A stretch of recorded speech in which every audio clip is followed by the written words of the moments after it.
낭만서점 35회 첫 번째 트랙 시작합니다. 안녕하세요, 박경환입니다. 네, 안녕하세요, 허입니다. 네, 저희가 34회 첫 번째, 두 번째 트랙으로 지난주에는 장강명 작가님의 작품 그리고 또 작가 초대석까지 이야기를 나눴었습니다. 네. 일주일 동안 잘 지내셨나요? 예, 저는 좀 정신없는 한 주를 보냈습니다. 네. 박사 과정을 밟고 계신다고. 네. 허 박사님. 아, 박사 졸업을 하지 않았으니까 네네. 그냥 예, 아직 뭐 조만간 네. 몇 년 안에 허 박사님이 되실 텐데. 아, 고등 실업자가 되는 거죠, 뭐. 네네. 고등 프리랜서라고 하죠. 제가 학교를, 그러니까 대학을 다닌 횟수를 1학년 때부터 따져봤더니 12년째더라고요. 아, 초중고랑 맞먹는. 네. 깜짝 놀랐습니다. 네. 가방끈이 이렇게 긴 잭을 감듯이 이렇게 감아야 되는. 그 대학을 이제 졸업하고 네. 그 사이에 이제 물론 군대를 갔다 온 기간도 있고 뭐 휴학을 한 기간도 있고 그다음에 다시 이제 입학할 때까지의 과정이 좀 텀이 있어서 사실 뭐 학교를 순수하게 다닌 시간은 그리 길지 않지만 여하튼 등록이 돼 있던 시간은 12년이라는 거 강산이 한번 변했습니다. 그렇군요. 저도 뭐 기억해 보면요, 02학번인데요. 예. 2011년에 졸업장을 받았어요. 비슷하시군요, 저랑. 군 휴학도 뭐 있지만은 그냥 자유로운 휴학들도 좀 있었고 네. 그랬었습니다. 네, 뭐 하여튼 공부는 평생 하는 거니까요. 예. 근데 그렇게 하기 싫으네. 왜 그런지 모르겠네요. 자, 저희 댓글 소개를 좀 해드릴게요. 네. 장강명 작가님 오셨을 때, 이 소설을 기다리면서도 올려주신 것 같습니다. 9월 7일인데요. 파랑님이 장강명 작가님 소설 너무 좋아요. 하트, 눈에 하트가 생기셨네요. 네. 장강명 작가님 인기 많으시네요. 네. 역시. 그리고 이응님이 장강명 작가님의 한국이 싫어서를 몇 주 전에 읽으셨다고 이 현실적인 대화체가 인상적이라고 남겨주셨습니다. 지금 유럽 여행 중인데. 아, 부럽다. 네. 몇 주 뒤에 한국 가면 제일 먼저 읽어볼 책이라고 예, 꼽아주셨습니다. 유럽 여행에서 한국이 싫어서를 읽으시면. 네. 네네. 그러니까 이 한국이 싫어서가 화제가 된 것이 요즘에 이런 말이 유행하고 있잖아요. 헬조선이라고. 네.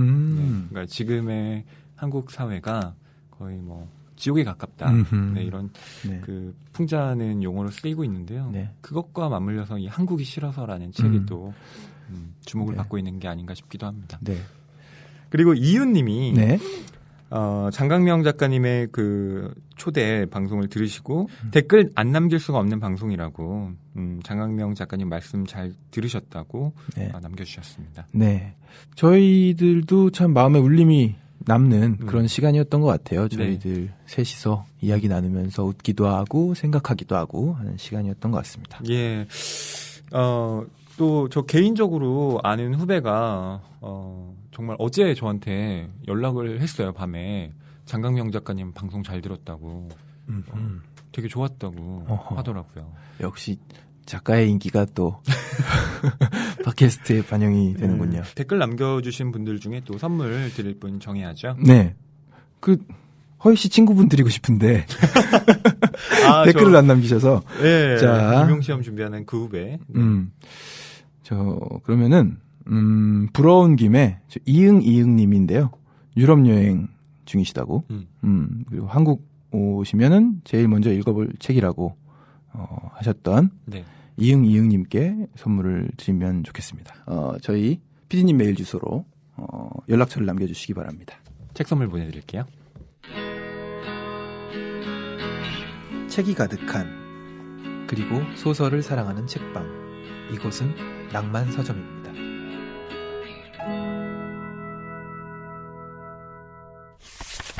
낭만 서점 35회 첫 번째 트랙에서 다룰 책에 대해서 소개를 해드릴게요. 네, 오늘 다룰 책은 찰스 부코스키의 우체국이라는 책입니다. 예, 찰스 부코스키.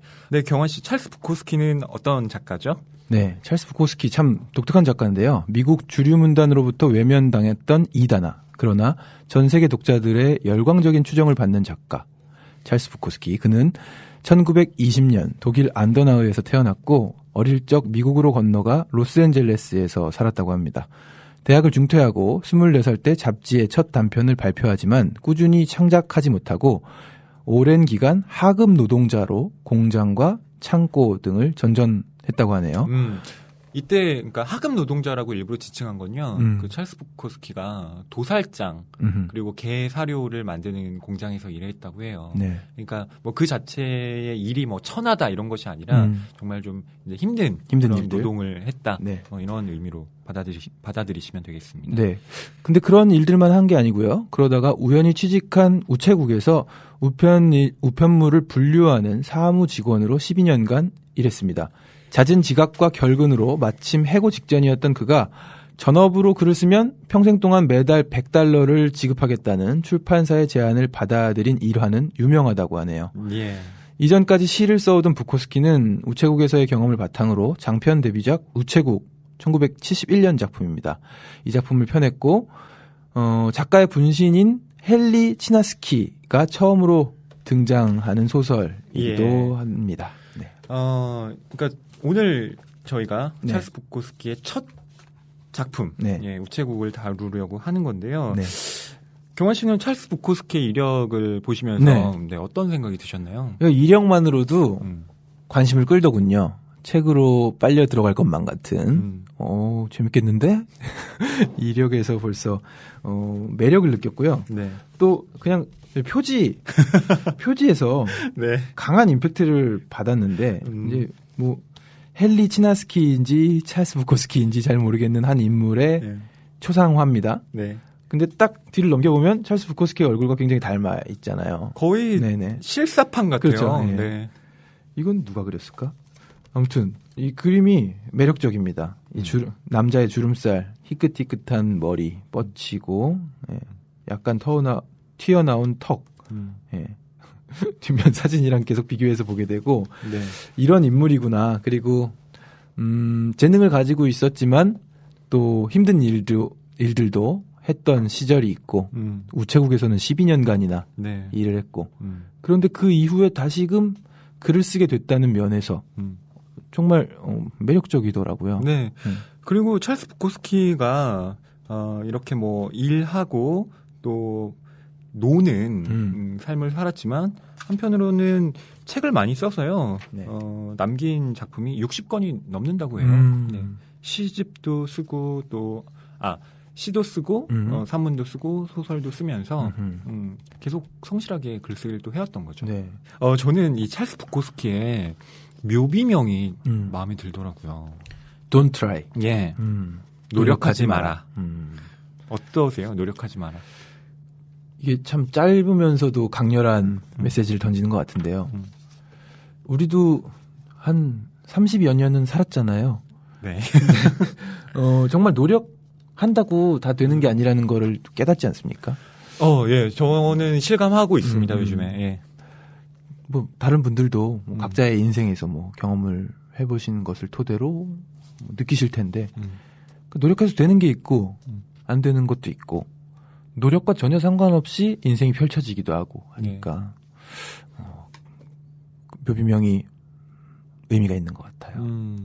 저는 이 Don't Try라는 묘비명이 이 고도로 자본주의화된 이 사회에서 굉장히 그 안티테제로 작용할 수 있는 명제잖아요. 항상 요즘 사회는 너 노력해야 돼. 너 아직도 부족하다? 너 계속 일해야 돼. 라고 떠밀잖아요. 그러면서 우리는 쉬고 있으면 불안해지고 내가 이러다가 도태되는 거 아닌가? 네, 이런 불안감에 시달리게 되고요. 네. 그런데 아니야, 괜찮아. 노력 안 해도 돼. 그냥 있는 그대로 너의 삶을 긍정해. 라고 이야기하는 이 찰스 부코스키는 저한테는 요즘 뭐랄까요, 굉장히 제 자신을 계속 채찍질하고 있었는데 이 찰스 부코스키를 보면서 그래, 좀 그렇게 살아봐야지, 네. 생각을 좀 바꿔봐야지, 네, 이런 계기가 됐어요. 그러니까 한 신선한 한마디인 것 같아요. 노력을 한다는 것에서 그러니까 힘을 주는 건데 노력한다는 건. 그러니까 뭐 음악을 저는 가르치는 일을 하니까 네. 많은 학생들이 노래를 힘주어 부릅니다. 아, 바이브레이션. 네. 그런데 네. 안 좋아요. 대부분 안 좋아요. 야. 힘주어서 부른 트랙들은 네. 힘을 쫙 빼고 메시지를 그냥 생각하면서 부른 테이크들이 좋은 경우가 더 많거든요. 아. 그런 부분이랑 조금 일맥상통하는 메시지가 아닌가. 네. 네. 자연스러움이 나와야 된다. 네. 네, 맞아요. 그러니까 가끔 보면 나는 도대체 뭘 위해서 이렇게 노력하고 있는 거지? 라는 생각을 할 때가 있거든요. 그 서울을 이렇게 밤에 가만히 보면 한밤중인데도 불이 꺼지지 않잖아요. 네네. 그러니까 우리 도대체 뭘 위해서 이렇게 낮에도 일하고 그러니까요. 밤에도 일하고 자기 자신을 소진시켜 나가는 걸까? 네. 제가 제주도에서 학창 시절을 보냈잖아요. 대학 생활을. 네. 그리고 서울로 막 올라왔을 때가 있었어요. 그리고 사실 제주도에서 학교를 더 다녔어도 됐는데 뭐 제주소년 앨범도 내야지, 큰 물에서 놀아야지 뭐 이런 생각들을 가지고 네. 그 부푼 꿈을 안고 학교를 교류 수학을 한 적이 있어요. 아, 교환학생으로 오신 거군요. 네. 그래서 같은 국립대라서 약간의 성적을 반영 조금만 뭐 2점대만 아니면 시켜주더라고요. 서울대에서. 어이구. 제가 한 학기 서울대를 다녔어요. 그래서. 어이구. 네. S대를 다니셨군요. 그래서 막 학점이 난리가 났었는데 아무튼 그 시절에 제가 네. 막 서울에 올라와서 이제 지내기 시작하고 그 서울대학교를 다니고 할 때 예. 지금 발표한 곡은 아니지만 노래 가사 중에 이런 걸 썼었어요. 마취된 도시. 마취된 도시. 마취된 것 같아요, 서울이. 막 통증을 못 느껴. 계속 일만 하고 불도 안 끄고 이상해. 그런 느낌을 느꼈는데 저도 이제 서울에 계속 사니까 네. 같이 마취됐나 봐요. 같이 일만 하고 있습니다. 제가 독서 모임을 진행을 하고 있는데요. 거기 이제 직장인분들이 참석을 하세요. 네. 근데 책에 대한 이야기를 나누면 대체로 그런 말씀들을 하십니다. 그러니까 이 책 한 권 읽기가 버겁다는 거예요. 그러니까 워낙 직장에서 요구하는 그렇죠. 업무가 많고 집에 돌아와도 네. 정말 쓰러질 듯이 피곤하고 네. 이러다 보니 책 한 권 읽을 여유가 없다는 거예요. 그러니까 저는 사실 저야 뭐 문학평론을 하는 사람이고 책을 직업적으로 읽어야 되는 사람이니까 읽는다고 하지만 이 방송을 들으시는 분들 중에는 자기의 이제 일을 하시면서 그러니까요. 뭐 책도 읽으시고 하는 거잖아요. 네. 저는 그래서 청취자 여러분들이 더 네. 대단하다고 생각해요. 이 책 한 권 읽으시고 청취하시는 분들 정말 대단하신 거고요. 그냥 낭만서점 켜놓고 들으시는 분들도 대단합니다. 그러게요. 팟캐스트 하나 쭉 들을 시간이 없어요. 맞아요. 버스 카드 찍어야 되고 갈아타야 되고 들을 시간이 없습니다. 네. 자, 그러면 찰스 부코스키의 이 첫 작품 우체국 이야기를 좀 해보겠습니다. 네. 우체국의 서사는 아주 간단합니다. 네. 헨리 치나스키라는 이 남자가 아주 우연히 집배원이 됩니다. 네. 네. 그런데 그 안에서 기계처럼 돌아가는 일상에 대해서 네. 이 환멸을 느끼게 돼요. 그러면서도 근데 좀 오랫동안 일하기도 하고요. 네.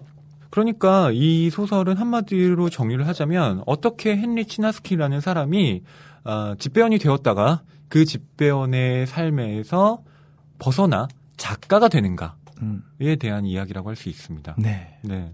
마지막 장면에 뭐 이 정도는 스포가 아니겠죠? 마지막 글 예. 소설을 써야겠다고 생각했다. 그래서 썼다. 네. 이렇게 끝나잖아요. 대체로 이 찰스 부코스키의 작품들은 거의 자전적인 요소가 강합니다. 네. 헨리 치나스키라는 이름부터가 그래요. 찰스 부코스키를 그냥 라임이 많네요. 예, 좀 비튼 것에 불과합니다. 찰스라는 이름도 흔하고 헨리라는 이름도 흔하잖아요.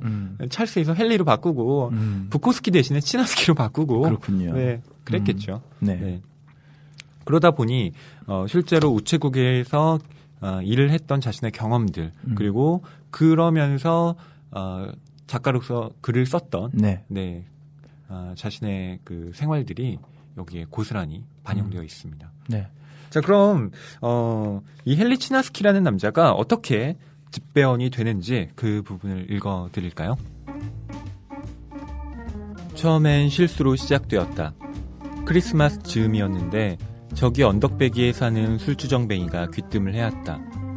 매년 크리스마스를 잘 넘기는 용한 꾀가 있는 사람이었다.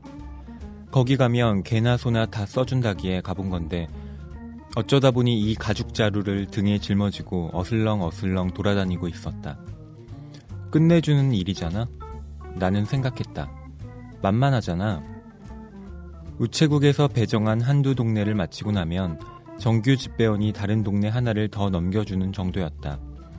그것도 다 끝내고 돌아가면 현장 주임이 한 군데 더 배달하라고 넘길지도 모르지만 보통은 느긋하게 걸으면서 크리스마스 카드를 우편함에 집어넣기만 하면 되었다. 크리스마스 임시 집배원으로 일한 지 이틀째였나? 덩치 큰 여자가 한 명 나오더니 내가 편지를 배달하는 동안 따라다니기 시작했다. 덩치가 크다고 한 건 엉덩이가 크고 저통이 크며 커야 할 때가 다 크다는 뜻이었다. 약간 정신 나간 여자 같기는 했지만 나는 그 여자의 몸매만 흘깃거릴 뿐 신경은 쓰지 않았다. 여자는 짓거리고 짓거렸다. 그러다 이야기가 의외로 흘러갔다. 남편이 멀리 떨어진 섬에서 복무하고 있어 외롭다면서 자기는 작은 집에서 홀로 살고 있다고 했다. 작은 집 뭐요? 내가 물었다. 여자는 종이에 주소를 써주었다. 나도 외로운데 오늘 밤에 들를 테니 얘기나 합시다. 그때 난 동거 중인 여자가 있긴 했지만 그 여자도 집에 없을 때가 많아 나도 외로운 편이었다. 내 옆에 서 있는 큰 엉덩이 때문이라도 외로웠다. 그래요. 여자가 대답했다. 오늘 밤 봐요. 그럭저럭 괜찮은 여자. 같이 자기 좋은 여자였지만 그런 여자들이 다 그렇듯이 서너 밤 자고 나자 재미도 시들해져 다시 가진 않았다. 하지만 이런 생각을 떨칠 수는 없었다. 세상에, 집배원들은 편지를 넣고 다니면서 여자들하고 같이 눕기도 하는구나. 이거 나한테 딱 맞는 일인데? 오, 이거야 이거. 이거라고. 그래서 시험을 보고 합격했다. 신체 검사도 받고 합격했다. 그래서 된 것이었다. 보결 우편 집배원. 처음에는 쉬었다. 웨스트 A번 우체국으로 발령받았는데 크리스마스 때와 똑같았다. 여자랑 한 번도 못 잤다는 것은 빼고 여자랑 같이 누울 수 있는 기회가 올까 매일 기대했건만 그런 일은 생기지 않았다. 하지만 현장 주임이 편한 사람이어서 나는 동네 한 블록을 맡아 여기저기를 느긋하게 걸어다녔다. 제복도 지급받지 못했고 달랑 모자 하나뿐이었다. 그래서 사복을 입고 다녔다. 동거하는 베티와 술을 하도 마셔댔기 때문에 옷 살 돈 따위가 있을 리 없었다. 그러다 오크포드 우체국으로 정금 발령이 났다. 그곳의 현장 주임은 존 스톤이라는 자라목 사내였다. 보조 인력이 필요하다고 해서 파견된 거였는데 그 이유를 알 것 같았다. 존 스톤은 진홍색 셔츠를 즐겨 입었다. 그 붉은색은 위엄과 피를 뜻했다. 출근 시간은 새벽 5시였고 술을 마시는 사람은 나뿐이었다. 나는 항상 자정 넘어까지 술을 마셨는데 새벽 5시면 우체국에 앉아 업무를 배정받을 수 있기를, 정규 집배원이 병으로 결근한다는 연락을 해오기를 기다려야 했다. 정규 집배원들은 주로 비 오는 날이나 찌는 듯이 무더운 날, 배달 물량이 2배로 느는 휴일 다음 날이면 아프다고 전화를 했다. 집배슬로는 40에서 50개 혹은 그 이상이었고 매번 달라서 절대 외울 수가 없었다. 아침 8시 전에 우편물을 다 취합한 후 분류를 해서 배달 트럭에 실을 수 있도록 준비해 놓아야만 했다. 존 스톤은 절대 사정을 봐주지 않았다. 보결 집배원들은 모퉁이마다 잡지를 배달하고 점심도 먹지 못한 채 다녀야 했으며 거리에서 죽었다. 그는 빨간 셔츠를 입고 회전 의자에 앉아 빙빙 돌면서 명령을 내렸다. 우리는 30분이 부족해도 우편물을 다 모아서 배달하고 정시에 돌아와야 했다. 게다가 갖은 고생을 다해 기진맥진하고 파김치가 되어도 일주일에 한두 번은 야간 근무를 해야 했다. 근무 배치표의 일정은 도저히 소화할 수 없었다. 트럭이 그렇게 빨리 달릴 수는 없는 것이다. 처음 돌 때는 우편함 서너 군데를 건너뛰어야 해서 다음에 와서 보면 우편함이 꽉꽉 차 있었다. 냄새가 풀풀 나는데도 우편물을 자루에 쑤셔넣고 땀을 뻘뻘 흘리며 달렸다. 이 일을 하니 누울 수 있기는 했다. 존 스톤은 나가 떨어질 때까지 일을 시켰으니까. 자, 치나스키. 네. 이렇게 직업을 선택해도 되나요? 그러게요. 이 양반은 정말 프리합니다, 한마디로. 그러니까 일을 처음에 실수로 시작하게 되었다라고 말을 해요. 보통은 너 장래희망이 뭐니? 그러면 우리는 막 거대한 그 포부를 품고 네. 저는 뭐 변호사가 될 거예요, 의사가 될 거예요 이런 얘기를 하잖아요. 네. 근데 너 그냥 집배원 실수로 됐어. 뭐 이렇게 말을 하니까요. 네. 주로 숙취에 시달리고 있는 저녁 되면은 밤이면 술을 마시고 있고 네. 아침이면은 이제 또 출근해야 하니까 숙취에 시달리는 그런 일과를 보내는 분인데 신체 검사도 받고 합격을 할 수 있었나 이것도 약간 의문이죠. 우선 뭐 건장한 체력이니까 네, 가능하겠죠. 네, 그 간이 좀 안 좋지 않을까 뭐 이런 의심이 들었는데. 피검사까지 했을까요? 그건 잘 그 모르겠습니다. 정도까지는 안 했을까요? 네. 그리고 아직 젊은 나이니까 이땐 맞아요. 30대니까 네. 간이 튼튼했겠죠. 처음에 이 남자가 직업을 갖기 전에 그리고 직업을 가진 후에도 하는 걸 보면 뭐 냉정하게 말해서 그 평범한 직장인의 어떤 삶은 아닙니다. 네. 왜냐하면 거의 알코올릭의 수준에 가깝고 그러니까요. 예, 중독자인 또 것 같아 보여요. 밤마다 그 동거하는 여자와 함께 예, 관계를 맺습니다. 그렇죠. 예. 그래서 찰스 부코스키를 가리키는 그 평 중에 이런 게 있어요. 로버트 호잉턴이라는 사람이 이야기를 한 건데요. 부코스키는 자신이 세상에서 가장 훌륭한 경마광이 되거나 세상에서 가장 훌륭한 섹스광이 될 거라고 했다. 그러나 그는 결국 세상에서 가장 훌륭한 작가가 되었다라고 이제 평을 하는데요. 그렇군요. 실제로 부코스키가 네, 술을 좋아하고 경마를 좋아하고 네. 또 여자를 좋아한 사람입니다. 네. 책에서 경마에 관한 얘기도 나오죠. 그리고 경마의 장면들도 뭐 묘사해 주는 곳이 곳곳 있더라고요. 네. 그 경마 손에 땀을 쥐고 봤습니다. 네. 그런데 부코스키가 영리한 건 자기의 전 재산을 거는 그런 무모한 짓은 하지 않아요. 꼭 뭐 10달러 네. 이런 식으로 네. 네, 또 그 절제할 줄 아는 예, 그런 경마를 합니다. 이 작품에 나온 장면으로는 경마를 잘해요. 네. 돈도 많이 벌고요. 잘 벌어요. 부럽습니다. 네. 네. 그런 면에서 이 부코스키라는 인물은 우리가 알고 있는 좀 전형적인 주인공이라고 보기는 힘들어요. 네. 대체로 소설들을 보면 우리가 감정이입할 수 있는 나와 좀 공감할 수 있는 부분이 많은 사람들이 등장을 하는데 부코스키는 물론 뭐 이런 사람이 없다는 게 아니라 그냥 대다수의 독자들이 공감하기에는 네. 지나치게 마초적이고 그렇죠. 불성실한 그리고 좀 우리가 이 사람 뭐지? 라고 반감을 가질 수도 있는 캐릭터예요. 그렇죠. 네. 막 나가죠 한마디로. 그러니까 집배원인데 가가지고 이게 이러면 안 되는 거잖아요. 네. 그 여자 예 분과 이런 네네. 관계를 맺는 것, 그러게 직업적 윤리를 저버리는 거죠. 네. 저는 좀 비굴한 인간이라 저보다 권력을 가진 사람 앞에서 네. 대체로 이렇게 큰 소리를 내지 못합니다. 뭐라고 하면 예 그러시군요. 대체로 이렇게 굽히는 편입니다. 뒤에서 욕할지언정. 그런데 치나스키는 막말을 하죠. 네. 나 하기 싫은데? 물론 따르기는 합니다만. 예. 그러니까 요즘 직장인들에게 그 대리만족을 네. 줄 수도 있는 인물이라는 생각이 들어요. 맞아요. PD님 어떠셨나요?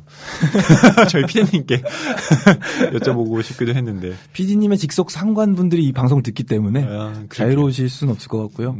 네. 이 존 스톤과 주인공의 관계를 여러분들도 대리만족으로 치나스키를 따라가 보셔도 괜찮을 것 같아요. 네.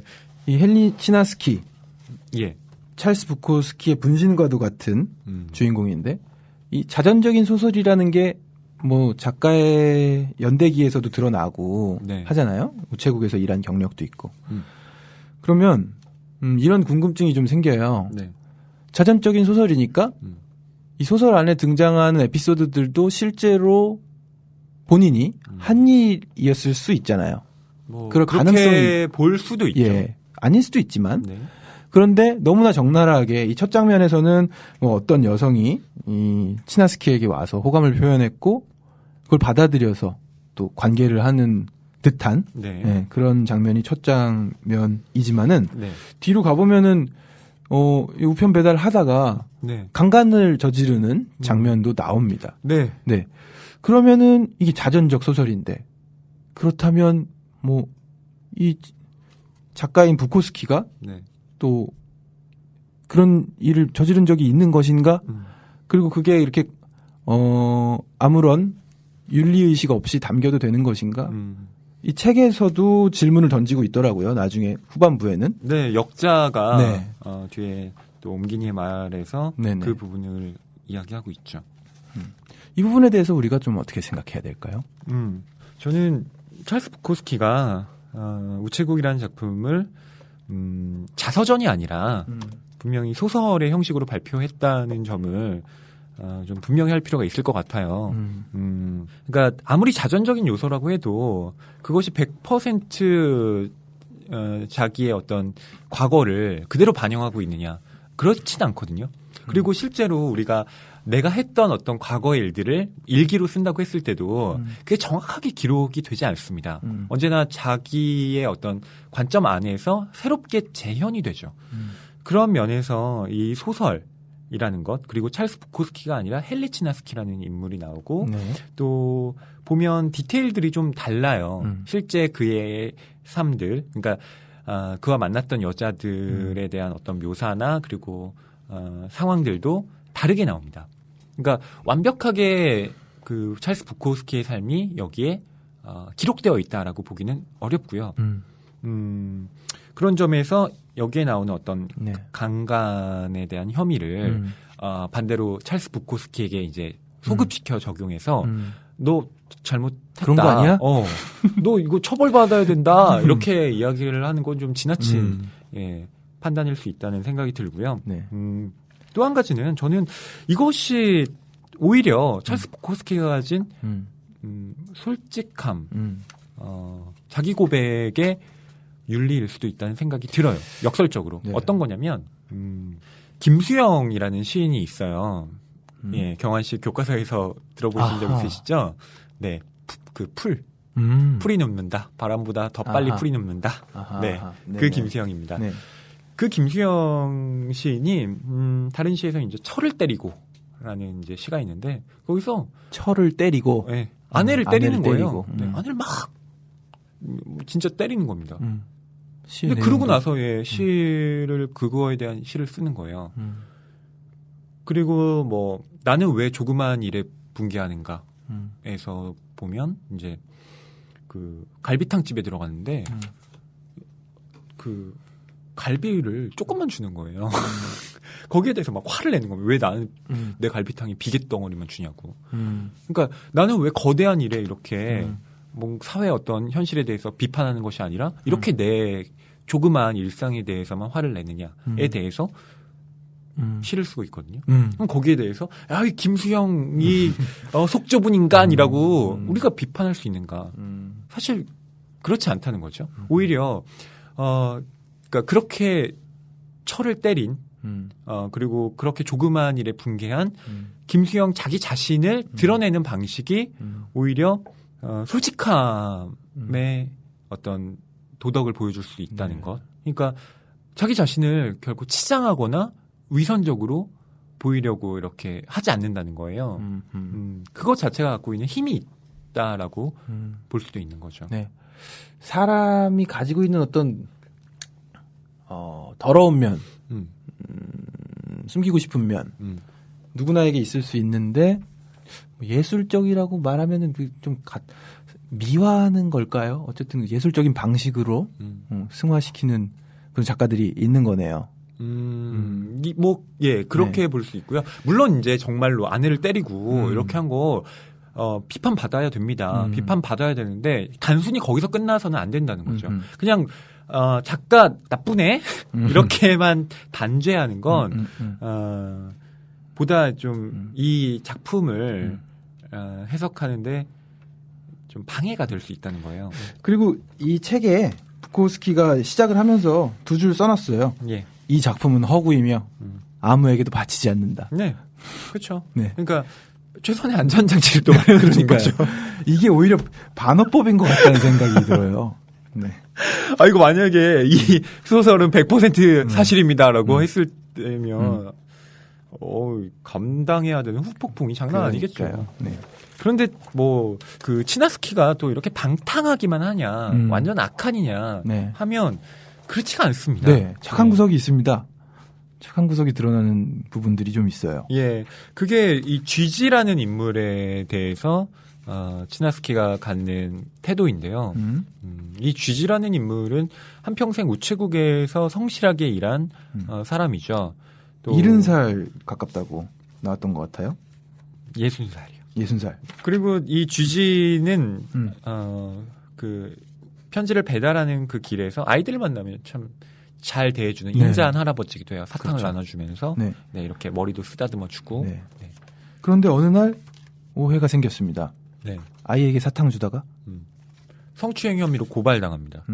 예. 이게 무슨 일입니까 이게? 그러게요. 그러니까 너 참 예쁘구나. 아저씨 딸 삼아 데려갔으면 좋겠다. 네, 이 한마디를 이제 아이의 부모가 듣고 고발을 한 거죠.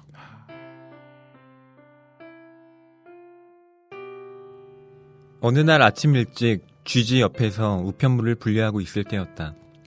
사람들이 그를 그렇게 불렀다. 쥐쥐. 그의 실제 이름은 조지 그린이었다. 하지만 몇 년 동안 쥐지라고만 불렸고 얼마 지나자 정말 쥐지처럼 보이게 되었다. 그는 20대부터 집배원이었고 이제는 60대 후반이었다. 목소리도 맛이 갔다. 그는 말을 하지 않았다. 단지 깍깍거릴 뿐이었다. 깍깍거리게 되자 별로 말을 하지 않게 되었다. 그는 그렇게 인기가 있지도 않았지만 미움을 받지도 않았다. 그저 거기 있을 뿐이었다. 주름이 잔뜩 진 얼굴은 이상한 골이 생기고 흉하게 처졌다. 얼굴에선 더 이상 빛이 나지 않았다. 그는 그저 자기 일을 다 해버린 꼬장꼬장한 늙은이일 뿐이었다. 쥐지의 눈은 마치 눈구멍에 떨어진 탁한 진흙 같았다. 그 사람에 대해서는 아무 생각도 말고 보지도 않는 게 최선이었다. 하지만 어느 날 쥐지는 말썽에 휘말렸다. 착한 아저씨 쥐지가. 그는 동네에 새로 이사온 여자아이를 만났다. 그는 아이에게 사탕을 주면서 말했다. 와, 너 참 예쁘구나. 아저씨 딸 삼아 데려갔으면 좋겠다. 창문에서 이 말을 듣고 있던 아이의 엄마는 비명을 지르며 뛰어나오더니 아이를 추행한다며 쥐지에게 욕을 해댔다. 그 여자는 쥐지를 알지 못했고 그가 아이에게 사탕을 주면서 그런 말을 하는 것을 보자 길길이 날뛴 것이다. 착한 아저씨 쥐지가 아동추행으로 고발을 당했다. 내가 우체국으로 돌아와서 보니 스톤이 전화에 대고 그 엄마에게 쥐지는 점잖은 사람이라고 설명하고 있었다. 쥐지는 그저 자기 불륜함 앞에 못 박힌 듯 꼼짝도 하지 않고 앉아 있었다. 쥐지는 자기 불륜함이 뒤죽박죽이라는 것을 알고 있었지만 손놀림은 점점 느려졌다. 그는 이제까지 살면서 너무 많은 편지들을 쑤셔 넣었던 것이다. 감각이 다 죽어버린 육신조차도 마침내 혐오를 느낀 것이었다. 아침 동안 몇 번이나 그가 멈칫하는 것을 보았다. 그는 일을 하다 멈추고 환각 상태에 빠져 있다가 퍼뜩 깨어나서 편지를 좀 더 쑤셔 넣었다. 내가 그 사람을 딱히 좋아한 건 아니었다. 그의 인생은 그리 멋지지 않았지만 이제는 아예 똥덩어리가 되어버렸다. 하지만 그가 멈칫할 때마다 뭔가 마음에 걸렸다. 그는 더 이상 앞으로 나갈 수 없는 우직한 말 같았다. 아니면 어느 날 아침 갑자기 멈춰버린 낡은 차 같거나. 쥐지는 자리에 앉은 채로 전단지 묶음만 쳐다보고 있었다. 그때 그가 고개를 숙였다. 고개를 숙이더니 흐느끼기 시작했다. 믿을 수 없었다. 나는 주위를 둘러보았다. 다른 집배원들은 쥐지를 쳐다보고 있지 않았다. 그들은 편지를 끌어내려 끈으로 묶으면서 담소를 나누고 있었다. 이봐요. 나는 두어 번 말을 걸었다. 이봐요들. 하지만 아무도 쥐지를 돌아보지 않았다. 쥐지에게로 가서 그의 팔을 토닥였다. 쥐지, 내가 뭐 도와줄 일 없어요? 그는 불리함에서 펄쩍 떨어지더니 계단을 뛰어올라 남자 탈의실로 갔다. 그의 뒷모습을 바라보았다. 아무도 눈치채지 못한 것 같았다. 편지를 좀 더 쑤셔 넣은 후 계단을 뛰어 올라갔다. 거기에서 그는 탁자에 팔을 괴고 앉아 고개를 묶고 있었다. 이제는 흐느끼지 않았다. 훌쩍대다가 울부짖었다. 온몸이 발작적으로 흔들렸다. 멈출 줄을 몰랐다. 나는 계단을 뛰어내려가 다른 집배원들을 지나쳐 스톤의 자리로 갔다. 이봐요, 이보세요 스톤, 맙소사 스톤. 무슨 일이야? 쥐지가 정신이 확 나가버렸어요. 그런데 아무도 신경 쓰지 않고 위층에서 울고 있단 말입니다. 도와줘야 해요. 그 사람 술로는 누가 맡기로 했나? 그딴 걸 누가 합니까? 말했잖아. 그 사람 아프다고. 도움이 필요하다고. 다른 사람에게 그 사람 술로를 맡으라고 해야 해. 스톤은 자리에서 일어나 여분의 인력이 있나 확인하듯 집배원들을 훑으며 빙빙 돌았다. 그러더니 자기 자리로 어슬렁어슬렁 돌아갔다. 이봐요 스톤, 누가 이 남자를 집에 데려다 줘야 한단 말입니다. 이 사람 주소를 알려주면 내가 태워다 줄게요. 수당 없이 가외 시간으로요. 그런 다음 빌어먹을 술로를 내가 갖다 오죠. 스톤이 고개를 들었다. 그럼 당신 불리함은 누가 맡고? 아, 빌어먹을 불리함 소리 그만 좀 해요. 가서 당신 불리함이나 맡아. 그러더니 스톤은 다른 현장 주임에게 전화를 걸었다. 여보세요 에디? 있잖아, 여기 사람이 하나 필요한데. 그날 아이들은 사탕을 받을 수 없었다. 나는 걸어서 돌아왔다. 다른 집배원들은 나가고 없었다. 전단지를 끼워넣기 시작했다. 쥐지의 분류함에는 끄르지도 않은 전단지 묶음이 그대로 있었다. 또다시 일이 밀렸다. 운송도 보내지 못했다. 나는 배달을 마치고 늦게 돌아왔고 스톤은 내게 경고장을 주었다. 그 이후로 쥐지를 다시 보지 못했다. 네, 이렇게 그 아동추행으로 고발을 당한 쥐지는 시리에 빠집니다. 네. 네. 그런데 아무도 도와주지 않아요. 이게 몇십 년간 같이 우체국에서 일한 사람들이 이렇게 매정하게 한 사람이 지금 큰 어려움에 처했는데 네. 아무도 도와줄 생각이 없고 다 자기 일만 하고. 네. 그런데 유일하게 그 쥐지에게 관심을 기울인 사람이 바로 치나스키입니다. 네. 그러니까 저는 오히려 이렇기 때문에 치나스키가 인간적인 사람이라고 네. 생각하는 거예요. 그리고 이런 부분에서 이 작품을 통해서 외치고 싶은 메시지가 또 분명히 네. 있었다는 네. 게 느껴졌어요. 그렇습니다. 아까 저희가 그 방송 초반에 네. 우리의 삶이 너무 빡빡하게 돌아간다. 우리가 기계처럼 밤낮 없이 일하기만 한다라고 이야기를 했잖아요. 네. 그런데 그것이 우리의 어떤 감정이나 정신에도 영향을 미치게 되는 게 점점 무감각해지는 거예요. 타인의 삶에 대해서, 타인의 고통에 대해서. 그렇지 않으세요? 그렇죠. 그렇지? 네. 저도 모르게 그렇게 되어간다는 느낌을 받을 때가 종종 있거든요. 네. 네. 그러니까 이렇게 바쁘게 돌아가는 와중에 정말 시속 100km로 달리고 있는 어떤 고속도로나 뭐 강변북로에서 옆에 차가 고장났다. 네. 멈추고 세워서 도와줄 자신이 없잖아요. 사실 시속도 빠르기도 하고 멈추면 위험하고 네. 그런 것도 있겠지만은 그럼 저 사람이 처한 상황은 정말 긴급한 상황일 텐데. 네. 근데 다른 사람들도 나처럼 선뜻 멈춰서 도와줄 수 없는 상황인 게 뻔한데, 야, 이 세상 참 내가 어려움을 당하면 또 그때는 이거 어떡하나. 네. 너무 삭막하다. 이런 느낌을 받을 때가 많았어요. 그럴 때 이제 사실 누군가 한 사람이 이제 나서면 그때 다른 사람들도 뭐가 있나 하면서 이제 또 도와주는 경우도 많잖아요. 네. 그러니까 그 한 발짝을 먼저 내딛기가 너무 힘이 드는 거예요. 그러니까 내 삶도 제대로 주체하지 못하는데 내가 남을 어떻게 도와? 이렇게 생각을 하는 거죠. 그렇죠. 네. 내 코가 석자인데. 그런데 저는 바로 그 내 코가 석자기 때문에 다른 사람을 봐야 한다고 생각해요. 그러니까 자기 자신으로는 완전히 충족되지 않는 무엇인가가 있다는 거예요. 그 빈틈, 그런 균열들을 내가 완벽한 사람이 되어서 그걸 막아야지. 완벽한 사람이 된 다음에 도와줘야지. 네. 이런 생각을 하기가 쉬운데. 그게 가능할까요? 그렇지 저는 않죠. 절대로 안 된다고 생각해요. 그런 날은 오지 않죠. 오히려 다른 사람을 도와주는 나를 발견하게 되고 또 그 사람이 나에게 전해주는 그 무엇인가가 바로 내가 갖고 있는 어떤 결핍들을 채워줄 수 있는 예, 계기가 될 수 있다는 거죠. 결핍의 연속이잖아요. 네. 그런 얘기 있더군요. 굉장히 감명 깊은 얘기였습니다. 세상을 살아가면서 돈이 얼만큼 필요한지 아십니까?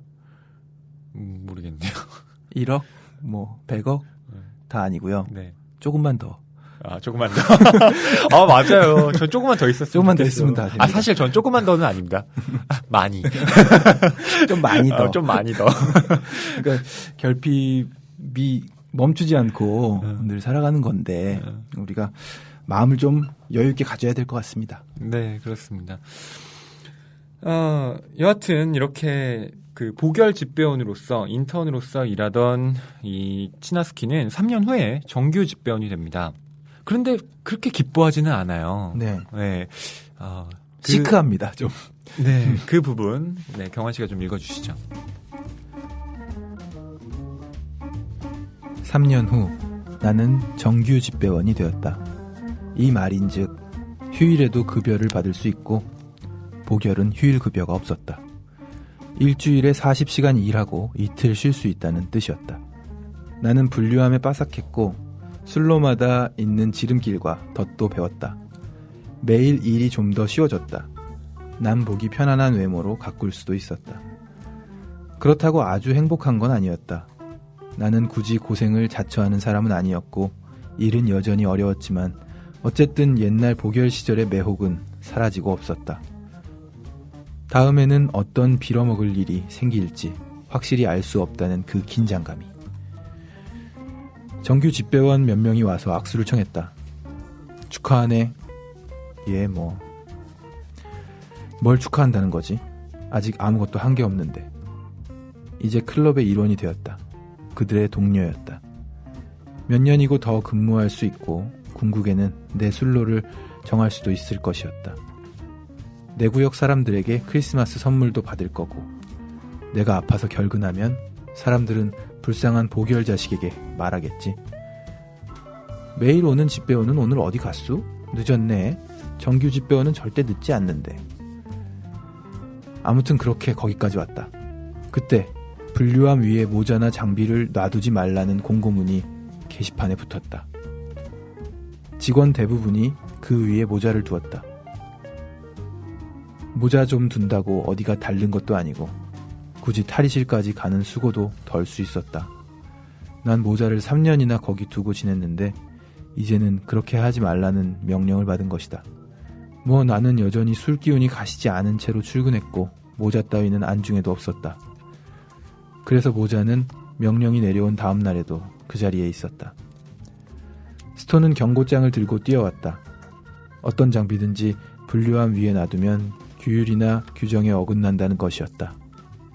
경고장을 주머니에 넣고 계속 편지를 꽂아 넣었다. 스톤은 의자를 빙그르르 돌려 나를 바라보았다. 다른 집배원들은 모두 모자를 사물함에 넣었다. 나와 또 다른 사람, 마티라는 집배원 말고는. 스톤은 마티에게 가까이 가더니 말했다. 자, 마티, 공고문 읽었지? 모자를 분류함 위에 놔두면 안 돼. 아, 죄송합니다. 습관 때문에요. 죄송해요. 마티는 분류함 위에 둔 모자를 짚더니 위층 탈의실로 갔다. 다음날 아침 또 깜빡했다. 스톤이 경고장을 가지고 왔다. 거기에는 어떤 장비든지 분류함 위에 놔두면 규율이나 규정에 어긋난다고 쓰여 있었다. 경고장을 주머니에 넣고 계속 편지를 쑤셔 넣었다. 다음날 아침 출근했을 때 스톤이 나를 바라보는 눈길이 느껴졌다. 그는 아주 대놓고 나를 쳐다보고 있었다.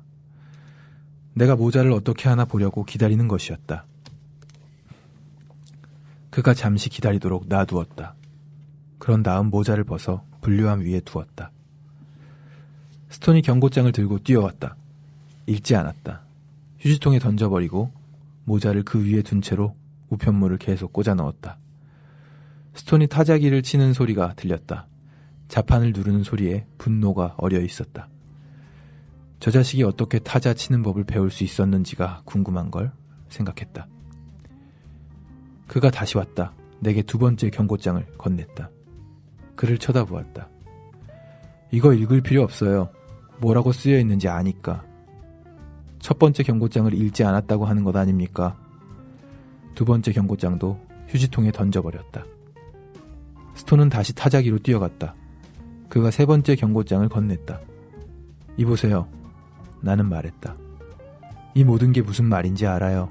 첫 번째 경고장은 모자를 분류함 위에 놓았다는 것이고, 두 번째는 첫 번째 경고장을 읽지 않았다는 것, 이 세 번째는 첫 번째나 두 번째 경고장을 읽지 않았다는 것 아닙니까?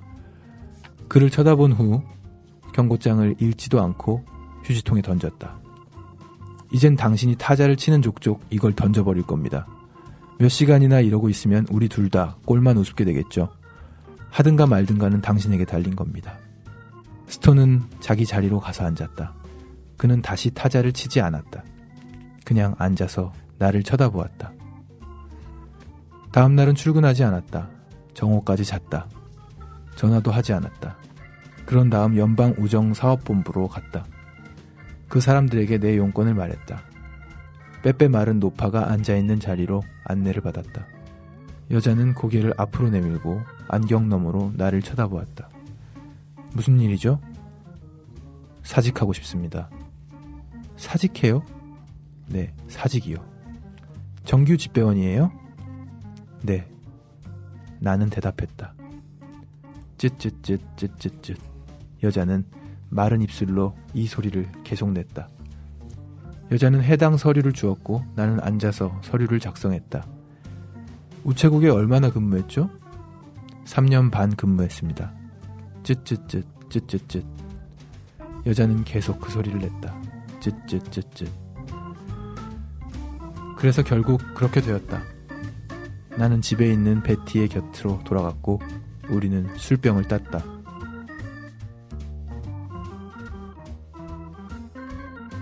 네, 정규직이 된 네. 치나스키가 불과 얼마 되지 않아서 네. 정규직을 그만둬버립니다. 아예 그냥 일을 네. 예, 때려치우는 거죠. 사직을 해버리죠. 예, 저라면 절대 때려치우지 못했어요. 그러게요. 일을. 예. 뭐 상세하게 얼만큼 급여가 올라가고 이런 건 없지만 아까 언급된 바로는 꽤 보결 집배원보다 훨씬 나은. 그렇죠. 그래서 보결 집배원이 불쌍하다. 후생복리 조건이 훨씬 좋아지잖아요. 네. 쉬는 날도 있고 네. 자기가 어떤 순로를 갈지 결정할 수도 있고 결정할 수도 있는 날도 오겠지 이렇게 네. 얘기했었죠. 예. 글쎄요. 이 선택이 지금 우리에게 또 많은 생각할 거리를 던져주죠. 보통 우리는 어떻게든 정규직이 되기 위해서 아등바등 살고 있잖아요. 물론 저는 뭐 정규직 뭐 이렇게 할 수도 없는 예. 네, 뭐 일을 하고 있습니다만 여하튼 간에 뭔가 안정된 직장을 언제나 희구하는 우리로서는 치나스키의 선택은 의아하게 보이면서도 한편으로는 좀 부럽게 보이기도 합니다. 네. 상사의 불공정한, 그러니까 좀 부당한 그 처사에 대해서 네. 아니다라고 선언할 수 있는 거잖아요. 네. 그러니까 뭐 치나스키 입장에서 이제 상사를 이렇게 느끼겠죠. 꼰대. 네. 그리고 이 쯧쯧쯧 혀만 차는 이 할머니도 독특해요. 사직한다 그러니까 계속 쯧쯧쯧쯧 하면서 사직서를 접수해주는 분이 계셨습니다. 그러니까 사실 이 쯧쯧쯧쯧이라는 이 소리에 보통 사람들의 인식이 담겨 있는 거죠. 그렇죠. 네. 아니 너 이렇게 3년 동안 보결로 일하다가 너 이제 정규 집배원 됐는데 네. 왜 이제 와서 그만두니? 너 참 이상하다? 라고 생각하는 네. 거죠. 이게 한 60년대, 70년대의 어떤 인식들을 담고 있는 거잖아요. 그렇죠. 네, 그 배경이. 그러니까 그만큼 관료적인 경제 활동이 네. 아니면은 어떤 단체에 들어가서 하는 경제 활동이 아니면 너무나도 불안하다는 그 인식이 네. 있었던 것 같아요. 늘 있어 왔죠. 저희가 자랄 때 부모님에게 받았던 그 은연중에 받은 그 교육들도 네. 너 그 어떤 체계 속에 들어가서 규칙도 잘 지키고 그 안에서도 앞서가고 또 노력하고 성실하고. 어휴, 아버지 같으세요. 아버지 느낌이 늘 나는데. 들어왔던 얘기니까. 네. 그 관료제 말씀을 하셨는데요. 이게 보면 그 당시에 이제 지나치게 기계 같은 포드주의라고 하죠. 뭐 테일러주의라고도 하는데 딱 규격화된 이거 어기면 안 돼. 반드시 이 작업에서는 나사를 3번 조이고 그다음에 한 번 쓸어준 다음에 다음 벨트로 넘겨야 돼. 뭐 이런 정해진 룰. 그것이 이 우체국 안에서도 존 스톤이 아니 거기에 두면 안 된다고 라고 계속 강조하잖아요. 좀 두면 어때요 사실? 다른 것도 아닌데. 그렇죠. 아니 물론 그게 이제 매뉴얼에 없다는 것은 알겠어요. 하지만 그것이 정말 안전상의 위협이 된다던가 그런 게 아니라 그것이 이제 관습화된 것이라면 좀 존중해줄 필요도 있는데 전혀 거기에 대해서 그렇죠. 신경을 써주지 않죠. 바로 거기에 이제 이 치나스키가 화가 났고 이제 회사를 때려치운 건데 문제는 이제 돈이 없으니까 네. 다시 네. 또 사무직 직원으로 복귀하게 된다는 겁니다. 예, 나중에는 다시 복귀하죠. 네. 네. 그런데 이제 2부의 내용이 또 흥미진진합니다.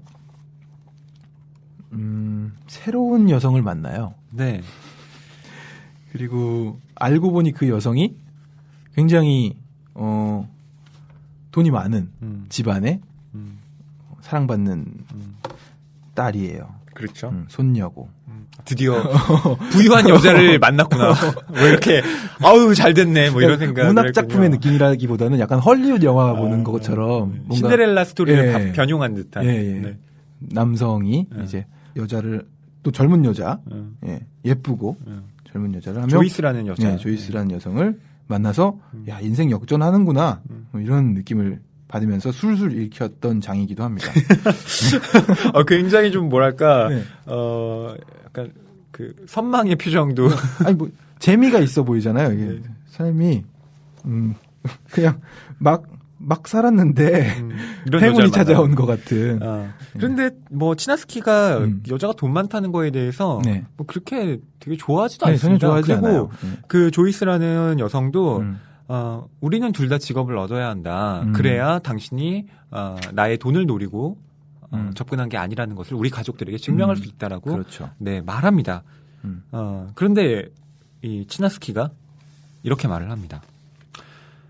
그건 초등학생 같은 생각이야. 어떤 바보 멍청이라도 국어라면 일은 얻을 수 있어. 일하지 않고 사는 사람이 지혜로운 거지. 세상에서는 이런 사람을 요령 있다고 하지. 나는 요령 있는 훌륭한 백수가 되고 싶어. 정말 사상이 뚜렷한 그런 백수예요. 요령 있는 훌륭한 백수. 사실 저도 이런 소망 갖고 있습니다. 백수가 아니시죠. 이미 뭐 아이스크림 사러 슈퍼에 슬리퍼를 신고 걸어가시는 와중에도 글을 생각하시고 네. 낭만 서점을 생각하시는데 제가요? 네. 안 그런데? 안 그런가요? 아이스크림 사러 가는데 아이스크림 뭐 먹지? 막 이렇게 이것만 생각하지. 누가 뭐 글을 싣고 생각합니까? 아니었어요? 네. 네. 언제나 그런 고뇌와 함께 살아가시는 허 선생님인 줄 제가요? 알았는데. 누가? 전혀 그렇지 않습니다. 네. 네. 경환 씨는 이 치나스키라는 인물을 정의한다면 어떤 인물로 보고 싶으세요? 예, 뭐 정의할 수가 없는 인물이라고 생각이 드는데 정말 이 부코스키가 네. 작품을 통해서 외치고 싶었던 거라면 그러니까 자기 삶을 그대로 옮겨놓은 게 아니라 작가니까요. 물론 그러셨겠죠. 네. 그렇다면은 그 돈트라이의 맥락인 것 같아요. 노력해서 된 것이 아니기 때문에 흘러가는 대로 두고 억지스럽게 정해놓은 규율을 따르다가 시간 낭비하지 마라. 이런 이야기들을 던지고 있는 게 아닌가. 저는 2명의 소설 캐릭터가 떠올랐습니다. 이 헨리 치나스키를 보면서 첫 번째는 박민규 작가의 산미 슈퍼스타즈의 마지막 팬클럽이라는 소설에 나오는 주인공들인데 마지막에 야구 경기를 해요. 그런데 투수가 공을 던지는데 힘차게 던지지 않습니다. 그냥 이렇게 덜렁 던지고 타자도 에이 뭐 될 대로 되라 이러면서 치고 뭐 이렇게 그냥 우리가 왜 열심히 해야 돼? 라고 하면서 그냥 그렇게 야구 경기를 즐깁니다. 우리가 왜 프로처럼 해야 되는데? 반문하면서요. 저는 그 소설을 볼 때의 어떤 통쾌함이 있었거든요. 그러니까 왜 우리가 열심히 일해야 돼? 무엇을 위해서? 라는 그 질문을 하게 만들었는데 헨리 치나스키를 보면서 그것과 비슷한 생각을 했고요. 또 한 가지는 어떻게 본다면 그 허먼 멜빌의 필경사 바틀비라는 작품이 있는데요. 거기에 나오는 그 바틀비라는 캐릭터의 좀 속물화된 버전이 이 헨리 치나스키일 수도 있겠다라는 생각이 들었습니다. 이 허먼 멜빌은 이 모비딕, 그러니까 백경이라는 작품으로 또 우리에게 알려진 작가인데요. 그 필경사 바틀비라는 소설은 좀 특이합니다. 부조리하기도 한데 원래 이 필경사라는 직업이 그 무엇인가를 쓰는 사람이잖아요. 서무원입니다. 그런데 변호사 사무실에 취직한 이 바틀비가 그 고용인이 시키는 일에 대해서 저는 그렇게 하고 싶지 않습니다. 라고 말을 하면서 다 거부해요. 안 합니다, 일을. 그러니까 이 고용주로서는 답답한 노릇인 거예요. 왜 이러나, 이 사람이? 아니, 내가 너한테 지금 일 시키려고 내가 널 불렀지. 너 월급 받잖아. 왜 안 하는 거야? 이러면 계속 저는 그렇게 하고 싶지 않습니다. 안 하고 싶습니다. 말해요. 네. 계속 끝까지 그렇게 버티다가 결국에는 이제 잘리나요? 네, 사무실에서 떠나긴 하는데 그 사무실을 완전히 떠나지 못하고 그 주위를 배회하다가 결국에 이제 죽습니다. 그러니까 이 인물에 대해서 굉장히 모호하게 그려지니까 이제 여러 이론가들이 해석을 다 해요. 뭐 안토니오 네그리, 마이클 하트 이런 이제 뭐 정치 철학자들부터 시작해서 뭐 아감벤, 지젝 이런 요즘 이제 유행하는 그런 학자들이 전부 바틀비에 대한 해석을 하는데요. 저는 이 치나스키도 어떻게 본다면 직장에 매여 있으면서도 그 직장에 대해서 계속 거리를 두잖아요. 그러니까 바틀비의 어떤 삶과 또 비슷한 맥락이 있는 거예요. 그러니까 바틀비라는 사람도 완전히 그 일을 안 하겠다라고 선언을 하는 게 아니라 안 하고 싶습니다. 라고. 나는 널 좋아하지 않는 건 아니야. 이런 것과 비슷한 맥락의 말을 하거든요. 그러니까 바틀비의 다른 버전의 헨리 치나스키라는 생각도 했어요. 그러네요. 좀 그런 캐릭터가 거기서도 있었구나. 네. 사무 직원으로 일하면서 그 존 스톤에게 느꼈던 그런 분노를 다시 한번 치나스키가 갖게 됩니다. 그게 뭐냐? 바로 꽉 짜여진 그 생산 틀 안에서 반드시 몇 분 안에 이 일을 해내야 되는데 그걸 하지 못했다고 이제 상사로부터 이 핀잔을 듣는 거예요. 네. 그 장면 저희가 좀 읽어드리도록 할게요. 상담 직원의 사무실로 들어갔다. 책상에는 에디 비버가 앉아 있었다. 사무원들은 말라깽이 비버라고 불렀다. 머리통이 뾰족하고 코가 뾰족하며 턱도 뾰족했다. 어딜 보나 뾰족했다. 게다가 뾰족하게 요점만 골라 말하려고 애썼다. 앉아요, 치나스키. 비버는 손에 서류를 들고 있었다. 그는 서류를 읽었다. 23분 기준인 트레이를 끝내는데 28분이 걸렸군요. 아, 사설은 집어치워요. 피곤하니까. 뭐라고요? 말했잖아요. 사설은 집어치우라고. 서류에 서명하고 가면 되잖아요. 헛소리 듣기 싫어. 난 여기에 당신과 상담하러 와 있는 거예요, 치나스키. 한숨만 나왔다. 좋아요. 해봅시다. 어디 한번 들어보죠. 우린 생산 일정을 맞춰야 해요. 그러시겠죠. 그런데 당신 생산성이 뒤처지고 있어요. 그건 곧 다른 사람이 당신 대신에 우편물을 꽂아야 한다는 거지. 그러면 시간이 초과되고. 그럼 당신 말은 우체국에서 거의 매일 밤 외치는 3시간 30분 초과가 다 내 책임이라는 거요? 이봐요. 당신은 23분 트레이를 끝내는데 28분 걸렸다니까. 당장 할 얘기는 그거요. 당신이 사정을 잘 알 텐데요. 트레이는 하나당 60cm입니다. 그런데 어떤 트레이에는 다른 것보다 우편물이 서너 배는 더 많이 들어있어요. 사무원들은 통통한 트레이라고 하는 걸 집어요. 나는 그러거나 말거나고 어떤 사람들은 까다로운 우편물을 취급해야 합니다. 하지만 당신네들이 아는 건 트레이는 다 60cm고 23분 안에 끝내야 한다는 것 뿐이지 하지만 우리는 분류함에 트레이를 끼우는 게 아니라 우편물을 끼우는 겁니다. 아니, 이 시간은 벌써 검증된 거라니까. 그랬을지도 모르죠. 의심스럽긴 하지만 그 시간을 쟀을 때는 트레이 하나만 해보고 판단했겠죠. 심지어 베이브루스도 가끔 막힐 때가 있는 법인데 트레이 10개로 해보거나 하룻밤 작업량으로 평가해봐요. 이렇게 시간 운운하는 건 그저 손에 걸리는 사람 하나 잡아서 족치려고 하는 수작이지. 좋아요. 할 말 다 했나, 치나스키? 그럼 이제 내가 말하지. 당신은 트레이 하나에 28분 걸렸어. 그건 넘어가지. 자, 이제 한 번만 더 늦으면 고급 상담을 받게 될 거예요. 그러시든가. 질문 하나만 더 해도 됩니까? 해봐요. 내가 쉬운 트레이를 잡았다고 칩시다. 가끔 그런 일도 있으니까. 가끔은 5분이나 8분 만에 끝내요. 내가 8분에 트레이 하나를 끝냈다고 쳐요. 검증된 기준에 따르면 우체국에게 15분을 절약해 준 거죠. 그럼 그 15분을 이용해서 구내식당에 가서 아이스크림 얹은 파이 먹으면서 텔레비전 보다가 와도 됩니까? 안 되지. 즉시 다음 트레이를 잡아서 우편물을 꽂아야지. 상담을 받았다는 서류에 서명했다. 말라깽이 비번은 내 결석 사유서에 서명하고 시간을 적은 후 우편물을 좀 더 꽂으라고 내 자리로 돌려보냈다. 예. 말라깽이 비버라는 인물이 갖고 있는 네.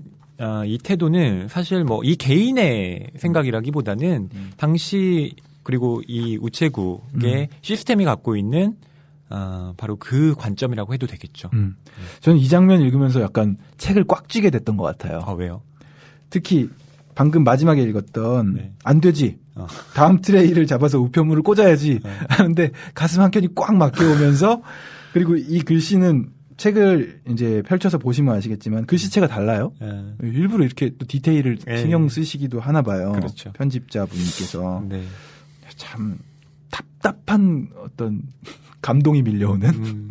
이게 그러니까 말하자면 양적 환원주의인 거잖아요. 모든 일은 그러니까 양으로 승부하는 거죠. 정확하게 지켜지고 그다음에 생산성을 그러니까 달성해야만 너의 임무를 다한 것이다라고 이제 이야기하는 그런 것인데 근데 치나스키의 말이 굉장히 합리적이잖아요. 네, 논리적이죠.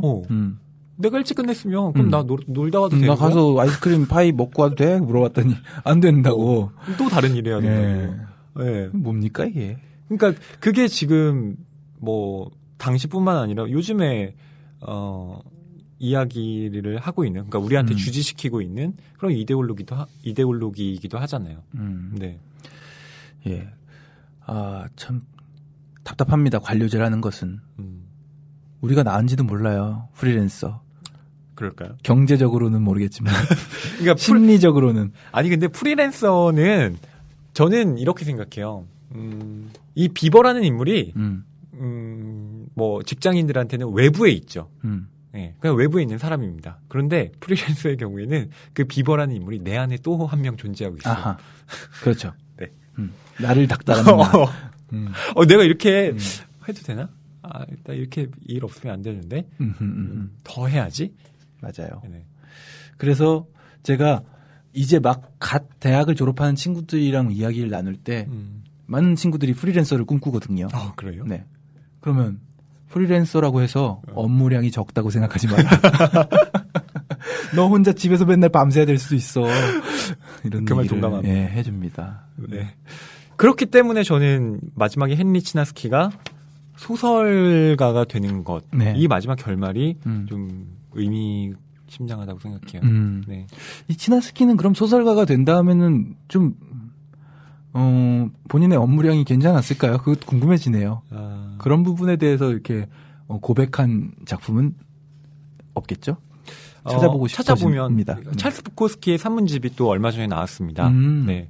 그런 책들을 참고해 보면 작고하셨잖아요. 작고했지만 이제 생전에 썼던 네, 산문집들이 이제 그렇군요. 번역되어서 한국에 소개가 되는 거죠. 네. 그러면 이제 찰스 부코스키의 이 생각들을 우리가 네. 또 엿볼 수 있지 않을까 싶은데요. 저는 소설 열심히 썼다고 생각해요. 그렇기 때문에 뭐 작품도 이만큼 네. 남아 있고요. 또 좋아하는 일이 아니었을까? 네. 그러니까 우체국의 일보다는 훨씬 이제 자기가 무엇인가를 쓰고 표현하는 것이 보다 더 즐겁게 일할 수 있는 그런 작업이 아니었을까 싶어요. 이 소설 우체국이라는 소설이 자전적인 소설이다 보니까 이 전 상황도 좀 궁금해져요. 어쩌다가 그렇게 네. 그러니까 작가 양력에서만 살짝 본 건데 그 학교 다닐 때 뭐 중퇴하잖아요. 네. 그 시기에 어쩌다가 중퇴하고 그 뭐 글 쓰는 걸 그때도 좋아하는 학생이었을 텐데 네. 본인이 표현하기로 하급 노동자로 창고와 공장을 전전하게 됐는지 그때 스토리도 약간 소설화되면 재밌지 않을까 그런 생각도 해봤습니다. 다 있을 겁니다.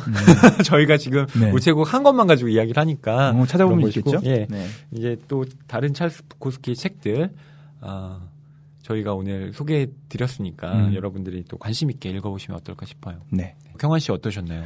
네. 뭐 일단은 재밌게 읽은 소설이고요. 낭만 서점에서 읽었던 작품 중 네. 두께 대비 걸린 시간 최단시간으로 1위를 차지한 아이고. 소설이었던 것 같아요. 정말 빨리 읽었습니다. 바쁘셨을 텐데 좋으셨겠어요. 네, 이게 참 좋더라고요. 이렇게 한 번에 술술 읽히고 잔상으로 남아서 어떤 그 방탕한 삶에 대한 장면들 좀 남는다는 점에서 그렇게 긍정적인 효과는 미치지 못한 것이 아닌가 생각은 들었지만 그래도 또 꼭 그게 다가 아니었잖아요. 이 소설에. 네. 이 소설의 메시지가 뭐 방탕하자 이런 건 아니었으니까 네, 그 나머지 의미들을 또 되새기면서 이 부코스키라는 작가도 알게 되었고 흥미로운 시간이었습니다. 그럼 어떤 분들께 이 책 추천해드리고 싶으세요? 우리가 뭐 방송을 통해서도 누누이 얘기했지만 본인을 어떤 틀 안에 가둬야만 한다고 생각하는 내지는 그렇게만 배워온 분들께 조금은 마음을 열고 시각을 열 수 있는 소설이 되지 않을까. Don't try. 네. 아유, 노력하지 마라. 네. 저는 우체국을 읽으면서 이런 생각을 해봤습니다. 모두가 달리기를 지금 하고 있잖아요. 천천히 달려야 되는데 아니면 걸어도 되는데 뭐 멈춰도 됩니다. 네. 그런데 다들 무슨 100m 달리기 하듯이 전력으로 질주하고 있는 이 상황에서 찰스 부코스키는 괜찮아. 그냥 천천히 걸어도 돼. 산책해도 돼. 뭐 힘들면 좀 쉬었다 가라. 이렇게 말을 해주고 있는 것 같아요. 그래서 저한테는 좀 삶의 쉼표가 된 듯한 그런 소설이었고요. 그런 점에서 이번에 우체국 낭만서점 청취자 여러분께 강력 추천드리고 싶습니다. 네. 마지막으로 이 소설의 끝에 붙어있는 옴기니의 말 그리고 이 옴기니의 말 앞에 찰스 부코스키의 시가 인용되어 있는데요. 시의 일부분인데 Be kind, 친절해져라라는 본인 별로 친절하지 않으신 분 같은데 시 제목은 친절해져라. 뭐 이때의 친절이란 또 다른 의미일 수 있겠죠. Be kind, 친절해져라의 일부를 읽어드리면서 오늘 낭만서점 마무리하려고 합니다. 그럼 저희는 다음 시간에 돌아오겠습니다. 네, 안녕히 계세요.